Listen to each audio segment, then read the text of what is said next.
शहर के पुराने बस अड्डे के ठीक पीछे एक तंगसी गली थी, लाल रोशनी से जगमगाती, पर उसके भीतर अनगिनत अधूरे सपनों का अंधेरा बस चुका था। उसी गली में रहती थी सविता, जिसकी आंखों में दर्द, डर और सपनों की मिलीजुली चमक थी। वह बाहर से जितनी मजबूत दिखती थी, अंदर से उतनी ही कोमल, उतनी ही टूटी हुई। सविता का जन्म एक छोटे से गांव में हुआ था। उसका बचपन गरीबी और असहायता के बीच पनपा। पिता किसान थे, लेकिन कर्ज और सूखे ने उनकी कमर तोड़ रखी थी।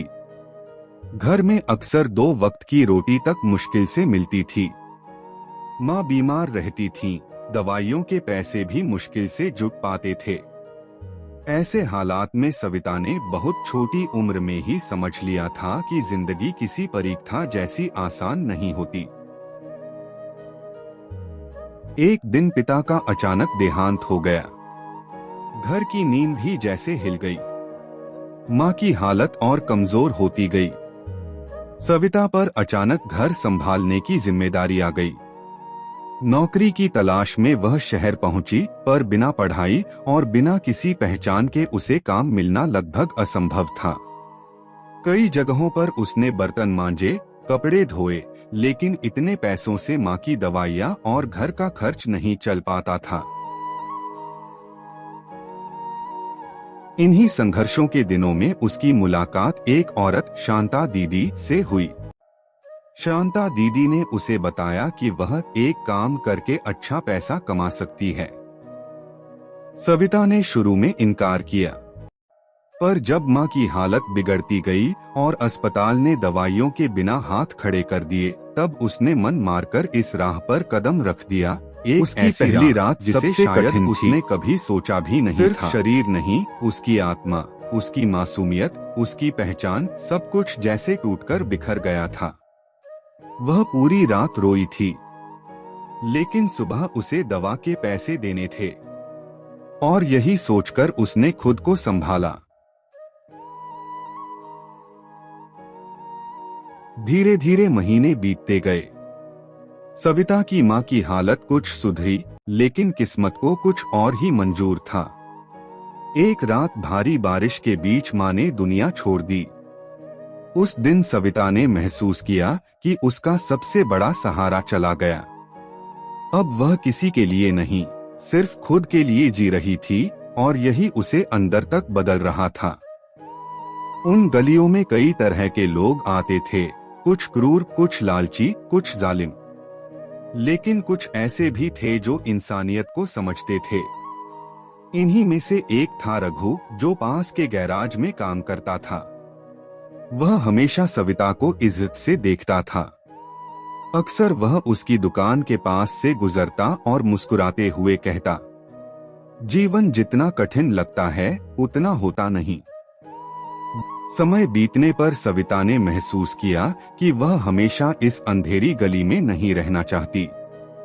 वह पढ़ना चाहती थी, कुछ बनना चाहती थी, समाज में इज्जत से जीना चाहती थी, लेकिन उसके सामने सबसे बड़ी चुनौती थी उसकी पहचान। लोग उसका अतीत सुनकर उसे नीचे देखते थे। एक दिन उसने दृढ़ निश्चय किया कि चाहे जो हो जाए, वह अपनी जिंदगी बदल कर रहेगी।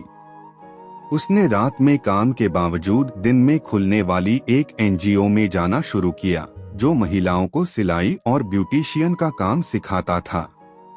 शुरुआत में वह शर्म और डर से कांपती थी कि कहीं कोई उसे पहचान न ले, पर धीरे धीरे उसने खुद को मजबूत बनाया। महीनों की मेहनत और सीखने के बाद वह इतना कुशल हो गई कि उसे शहर के एक छोटे से ब्यूटी पार्लर में काम मिल गया।